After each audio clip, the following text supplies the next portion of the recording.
Okay, everyone, we have Jimmy. Wave to the camera, Jimmy. And Hello. Jordan. And they're going to teach us what to do with our water boxes. Is that what they're called? Valve boxes. Valve yeah. boxes. Okay.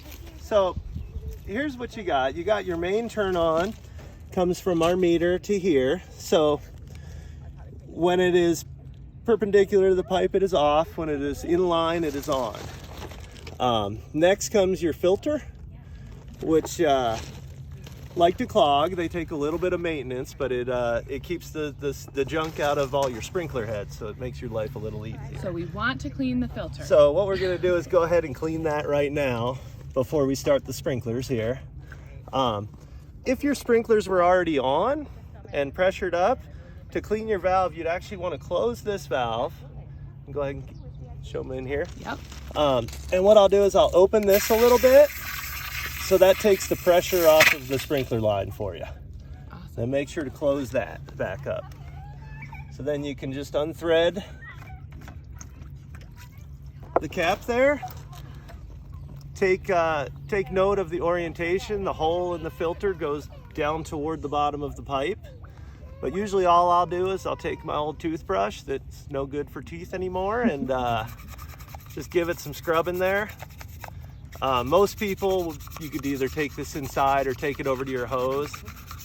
I'm a little more ambitious and I don't have much time on my hands, so I'll just put this in here and give it a little rinse. But it does get a little, you could get pretty wet pretty fast, so be careful. Turn it Splash on zone. slow. Yeah.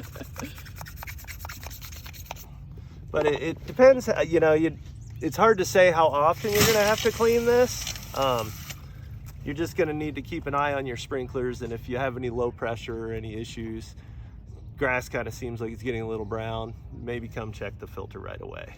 So just reinstall it back down, thread it back on, and like I said, make sure you close the little valve again. Otherwise, you know, if you accidentally left that open, here comes the water. Yep. Shoot straight there, yeah. A lot of people forget they open that valve during blowouts, and then when we start the sprinklers in the spring, they turn their system on, or when we turn our valves on, water comes gushing out of that and causing problems. And then I get a call and I come over and close the valve for you and teach you what you need to know. So, but hopefully this quick video will help you out.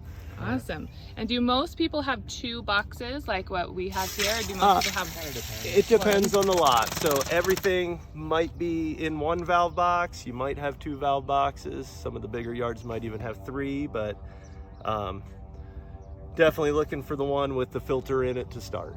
Okay, So. great. So if you had like a few tips, just quick takeaways, what are the most important things to remember?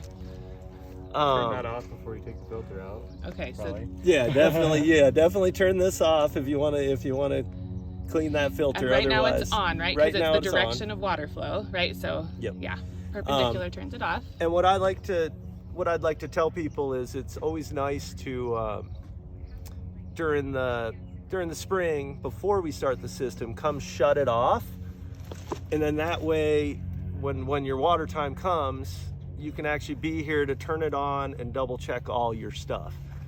A lot of people just leave it on, have their clock set, think everything's good, and then their neighbor calls, there's a big leak in their backyard, or it's flooding somebody's world. So I suggest that you have it off and then turn it on yourself while the water's actually there, instead of just relying on everything to work. Okay. That would be very my cool. biggest tip.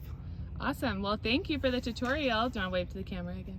So there's Thanks Jimmy a lot, guys. and Jordan. This is who you will see if you're having issues, and they did a great job today. Thanks, guys. Bye.